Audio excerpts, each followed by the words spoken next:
Hi family members, welcome back to our channel. So ఈరోజు వచ్చేసి ఏంటంటే ఏం చేద్దాం అని ఆలోచిస్తుండగా నాకైతే బామ్మ నేర్పిన వంట గుర్తొచ్చేసిందండి. సో ఇంకెందుకు లేట్ అని చెప్పేసి స్టార్ట్ చేసేసాను. ఫస్ట్ పచ్చిపులుసుకి చేసే ముందు రైస్ కడిగి పెట్టేశాను. రైస్ బాగా కడుక్కొని రైస్ కుక్కర్లో పెట్టేశానండి. రైస్ కుక్కర్లో పెట్టేసి స్విచ్ ఆన్ చేసి పెట్టాను. మీరు కనుక ఈ వీడియోని ఫస్ట్ టైం చూస్తున్నట్టయితే లైక్, షేర్ అండ్ సబ్స్క్రైబ్ చేసుకోవడం మాత్రం మర్చిపోకండి. ఇది పెట్టేశాను. పర్ఫెక్ట్. నెక్స్ట్ ఒక కడాయి తీసుకొని దాని మీద పెట్టేసుకొని అది ఆన్ చేసుకొని ఫుల్ ఫ్లేమ్లో పెట్టుకోనండి, తక్కువలో పెట్టుకోకూడదు ఎక్కువ. నెక్స్ట్ నేనైతే పచ్చిమిర్చి ఇంకా నువ్వులు తీసుకున్నాను. అది ప్యాన్ హీట్ అయిన తర్వాత మనం అందులో వేసుకొని బాగా వీటిని వేయించుకోవాలి. వీటిని అందులో వేసేసాను. ఇప్పుడు బాగా వేయించుకోవాలి వీటిని.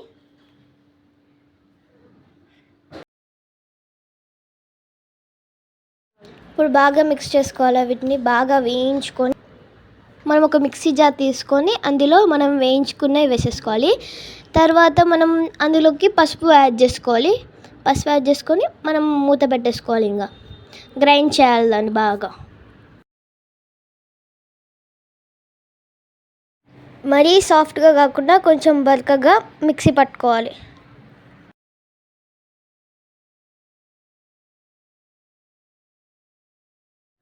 ఇప్పుడు మనం నానబెట్టుకున్న చింతపండును అందులోకి సపరేట్ చేసుకోవాలి. అందులోకి వేసుకొని మనం పేస్ట్ చేసాం కదా, దాన్ని అందులో వేసేసేయాలి. వేసేసి ఒక 1 స్పూన్ ఆఫ్ సాల్ట్ వేసి బాగా మిక్స్ చేయాలి. మిక్స్ చేసి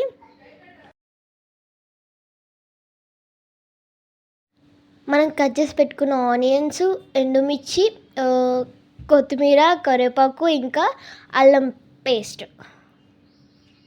మనం ఆనియన్స్ అందులో వేసేసి స్టవ్ వెలిగించుకొని అది హీట్ అయిన తర్వాత మనం అందులోకి ఒక 2 స్పూన్స్ ఆఫ్ ఆయిల్ పోసుకోవాలి.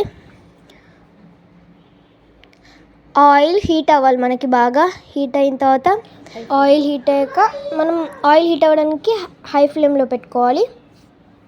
మనం 1/2 టీ స్పూన్ జీలకర్ర ఇంకా ఆవాలు వేసుకోవాలి.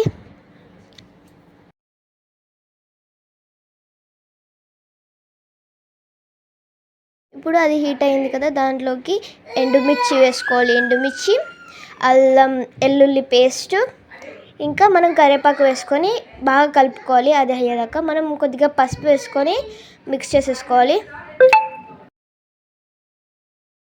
మనం ఆ పులుసుని అందులోకి వేసుకొని బాగా కలుపుకోవాలి. లాస్ట్లో కొత్తిమీర యాడ్ చేసేసి కలుపుకోవాలి బాగా. ఇంతేనండి, ఈజీ ప్రాసెస్లో రెడీ అయిపోయింది. ఇప్పుడు నేనైతే టేస్ట్ చేయబోతున్నాను. అంచుకి పాపడాలు పెట్టుకున్నాను. నేనైతే మొదటిసారి చేశాను ఈ చాట్ని. ఎలా ఉంటుందో టేస్ట్ చేశాను. చాలా బాగుంది. అసలు ఎలా ఉంటుందో అని అనుకున్నానండి, కానీ చాలా రుచిగా ఉంది. మా బామ్మ నేర్పిన వంట. ఆగండి, do like, share and subscribe చేసుకోవడం మాత్రం మర్చిపోకండి. Bye bye. మరొక వీడియోతో మనం మళ్ళీ కలుసుకుందాం. Bye bye.